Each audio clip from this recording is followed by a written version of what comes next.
อู้ปลาเป็นยังนี่บ่อ้วนเป็นยังนี่เจ้าพาอยู่คนมายังนี่เอ้าอยู่ไสนี่นะอุ้ยคอยบ่ฮู้ได้อ้าวสิบ่ฮู้ได้จังได๋เป็นยังนี่จักเลยเด้อบ่ฮู้คือกันเด้อนี่นะเบิ่งดูมีตึกมียังรอบเลย ใหญ่ๆนี่นะอยู่บ้านทั้งบ่มีไม่ได้เขานอนฟันบ่นี่เอาอีหลีอุ้ยโอ้ยคือเจ็บตื่นแล้วบ่เอาลืมสวัสดีสิสบายดีสวัสดีครับผมมื้อนี้ก็บ่าวเสิร์ชอยู่โอ้โหพี่น้องมียังนี่บ่าวเสิร์ชบ่ฮู้ได้พี่น้องเอ้ยบ่ฮู้จักสถานที่จักบอลใดนี่บ่ฮู้พี่น้องปาโตพี่น้องเฮ้ยอันนี้คือบ่อ้วนมื้อยังนี่เอาสบายดี FC บ่าวเสิร์ช Channel พี่น้องเอ้ยนี่สิบอกนี่คือวันแมงคอกนี่หยังวันแมงคอกฮะวันแมงคอกโอ้โหปลาโอ้โหพี่น้องพูดเป็นยังไงความรู้สึกตอนนี้ขนาดเต้นแฮงบ่หัวใจเต้นตึกเลยแม่นอะไรเต้นให้เบิ่งดูเต้นบ่เป็นนี่เอ้ยโอ้โหพี่น้องโอ้โหแมงคอกคือหยังเลยพี่น้องโอ้โหแล้วมันคืออีหยังก็บ่ฮู้คือกันบ่ฮู้คือกันแล้วนี่แม่นปลาสิ่งเดียวบ่ฮู้กันแล้วแต่นี่คือความตื่นเต้นเนี่ย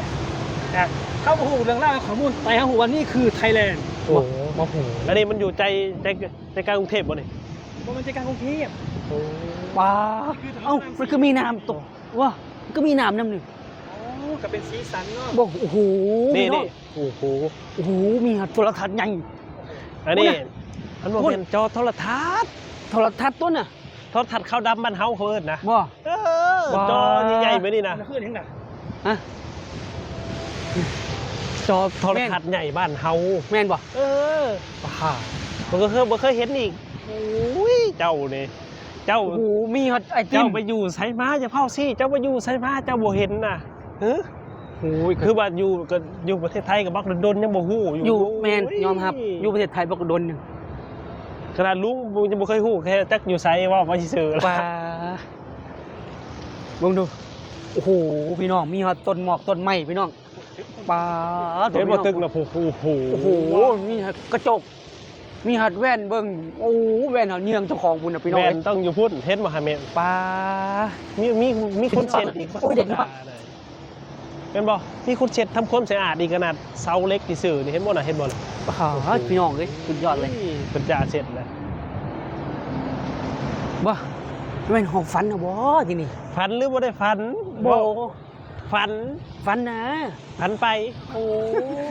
บ่ธรรมดาพี่น้องเอ้ยพุ่นโอ้โหน้ำตกน้ำพุ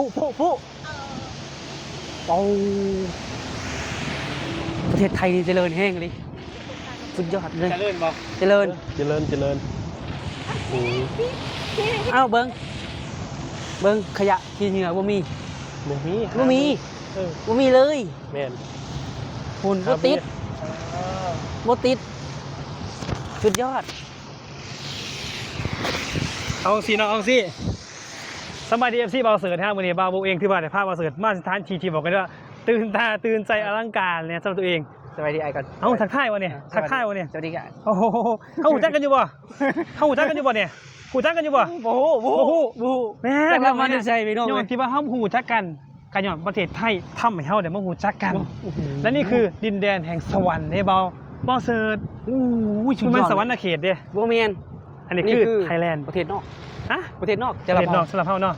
ประเทศนอกโอ้โหบ่าวเสิร์ชจะได้มาเห็นจังซี่นะวินาทีแรกที่เจ้าย่างเข้ามา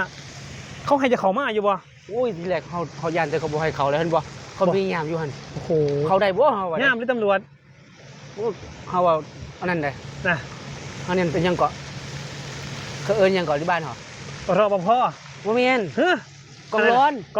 พุ่นน่ะมันกล้องร้อนอีก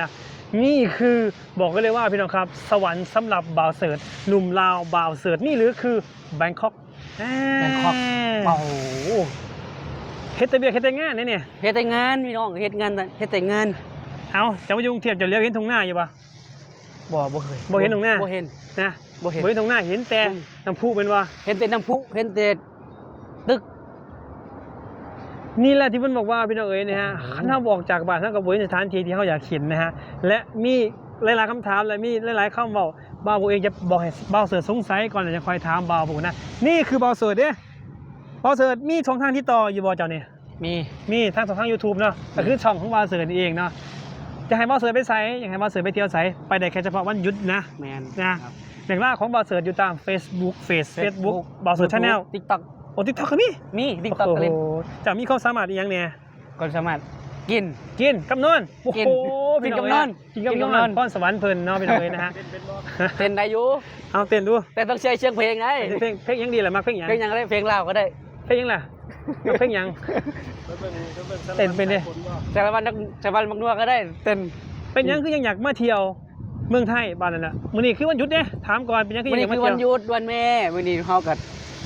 บ่มีโอกาสมาไหว้พ่อไหว้แม่พ่อแม่เขาก็จากออกไปแล้วแล้วก็ แต่จะคุยยังจะถามบางอ้วนเด้อนี่อันนี้ก็บ่ฮู้กันต้องถามนี่เอาสไตล์แบบบ่ฮู้คุณเอาข่อยมาทีมคุณเจ้าว่าคุณเจ้าไว้นี่กับสิเพื่อจังได๋ คือจบเลยเฮา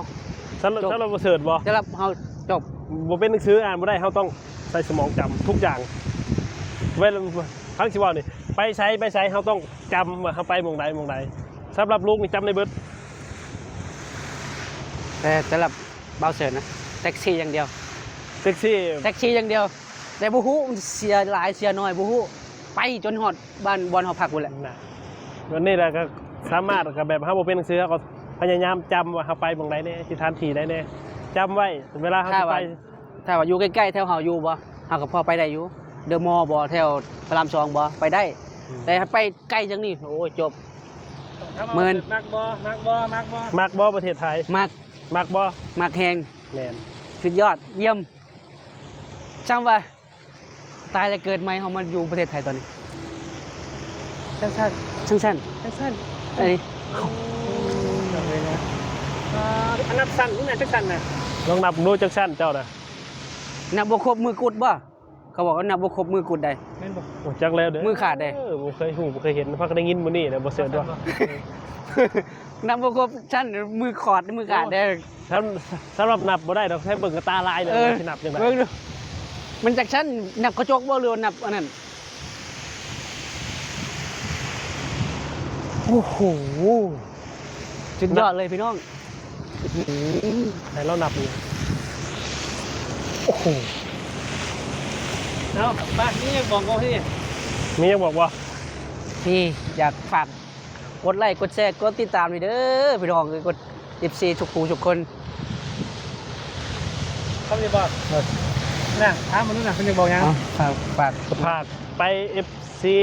ไอ้โบก็ฝากไปกดไลค์กดแชร์ให้บ่าวเสิร์ชนำเด้อคือบ่ส่องบ่าวเสิร์ช Channel แล้วก็ คอมเมนต์จะมีบอกว่าเสิร์ชบ่ บอกบ่าวเสิร์ชบ่ความรู้สึกเป็นไดที่มาสถานที่นี้มื้อนี้ความรู้สึก ดีดี แล้วมัน ดี ดี แฮง แล้วมันดีจังไดเอาถาม เอ้า ทำไม ดีความรู้สึกก็ดี อีกอย่าง ต้องบอกวางซีผมรู้สึกตกใจก่อนทีแรก ความรู้สึกก็ตกใจตื่นเต้น ของมาบอลสถานที่อย่างนี้นะ สถานที่คันกับสถานที่อยู่บ้านเฮาสวยๆงามๆเขาบ่ให้เข้าไปได้ บ่ได้ต้องเสียเงินได้ เสียเงินเข้า ต้องเสียเงินได้อยู่บ้านเฮา โอ้ ต้องเสียเงินได้ โอ้ อุ้ยคนละโอ้ยหลายอยู่ ขอท่าน เสียเงินได้ทันทีอยู่บ้านเฮา ฟรี อยู่นี่เขาฟรี